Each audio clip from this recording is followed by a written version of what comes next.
Mr. Anton and kay Zartia and sa atong Minda Secretary Leo Terizo Magno na si Uli atong kauban. Of course, Mayor Toto Reyes and si Kari Lagdameo, Mr. Kari, and atong Vice Governor Laris Subayib, atong tanan mga board members, dinala na ko isa-isahon, and sa tanan nga city councilors headed by Vice Mayor Changi Dolman, sa tanang personnel, department heads from Island Garden City of Samals, all barangay captains and officials, resorts owner, business sector, friends from media, PNP and DEP, ladies and gentlemen, mayong hapon ka natong tanan. This inauguration, before it is a big fight for us. Dugay kay nato ning kumbati, di ba? Mga barangay captains. But today it is a big reality. Nga naman, tungod kay kabalota nga tinuod ang electric cooperative nakatabang, nakahatag og supply sa kuryente, pero atong nakita nga dili na nila kaya i-provide ang demand sa electric consumer sa tanang households and business sectors.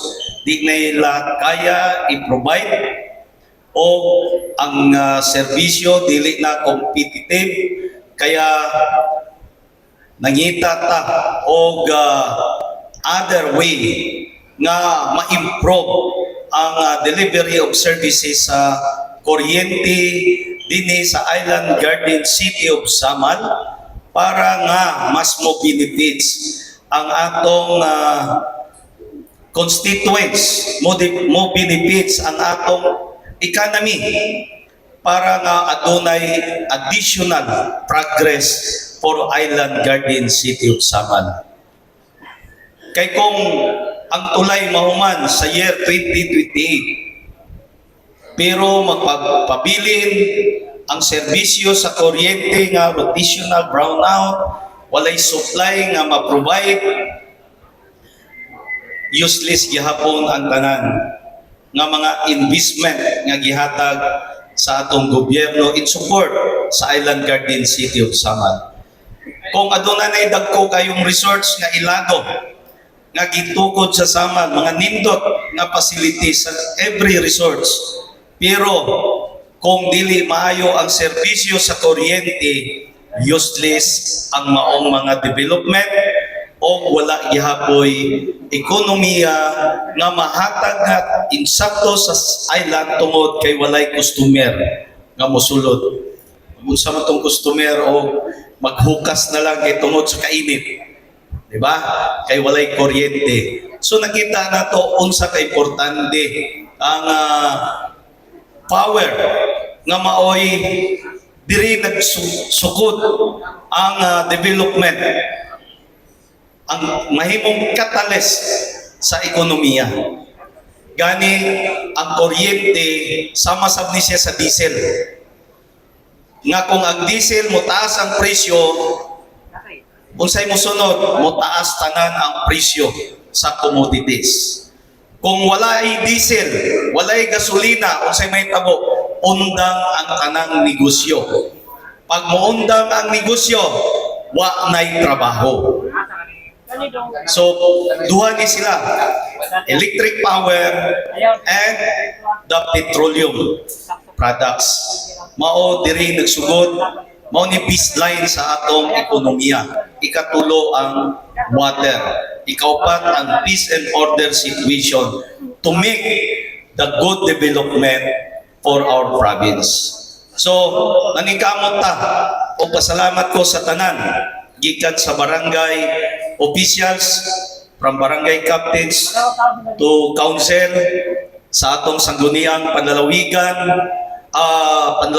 o sa sangguniang panglungsod, sa tanang mga resolusyon nga atong himo sa atong mga fight sukat kanyan to mga resolution from barangay, petition, signatures campaign, unya padulong sa saguniyang panglungsod. Sa una nagsugod kay former Mayor Al David Oy, Vice Mayor pa si Mayor Toto Reyes sa council.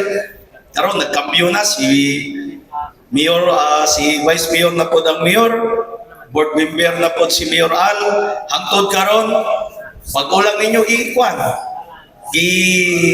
sisyonan sa sangguniang panlalawigan, headed by Vice Governor Clarice. Gipatawag ninyo ang Nordico. So, kini nga situation, taas-taas ang atong fight nga gimo.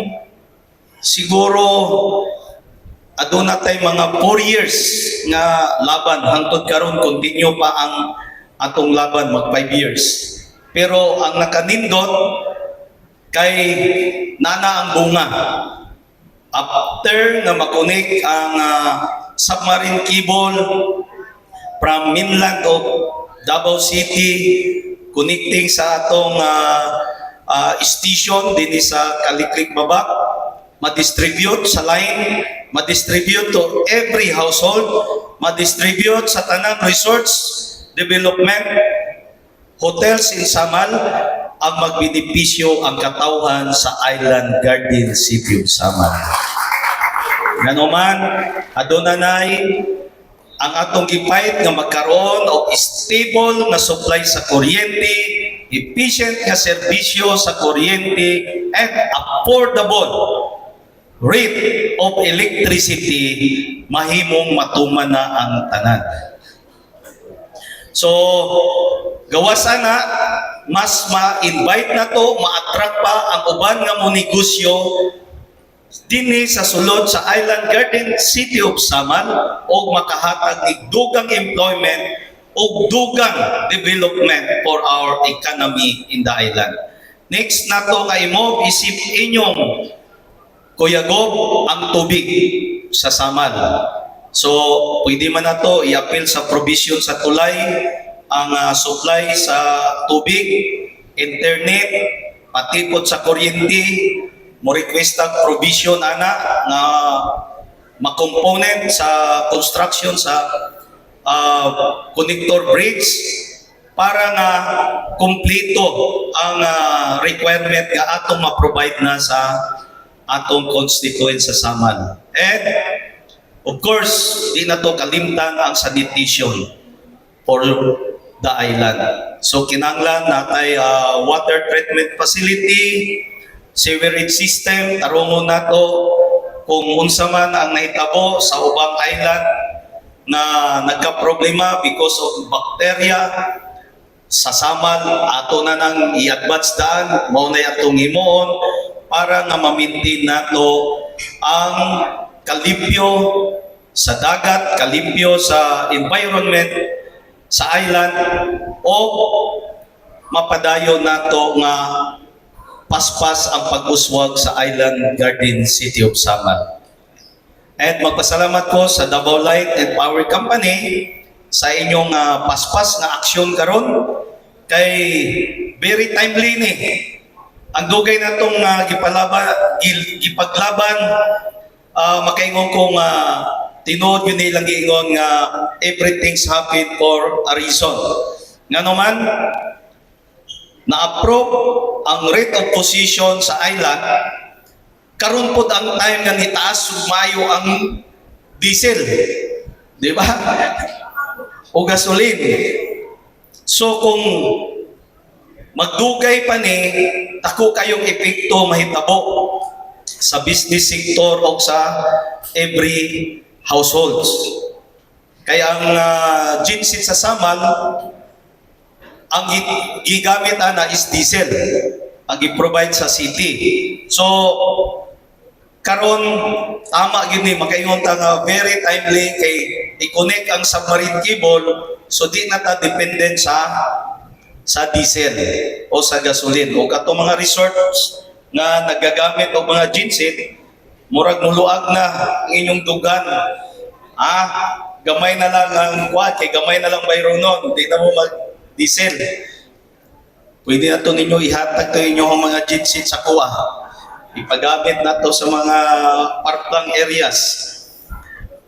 O ang talikod, nag-istorya mi ni Mr. Anton Jose sabay atong dali nga mahimo sa Talikod Island. Ang iyang ingon, ipadayon ang genset operation sa island while mag-develop sila og solar system and battery system for the electricity of Talikod. So, palakpakan na to. So, inguna na kanindot. O after aning samal, daghan pa sila himuon. Kay, siyempre, i-improve pa nila ang tanang facility. Kay gisulti nila ganina, nasa nakita ng mga substandard na facility o dapat i-improve.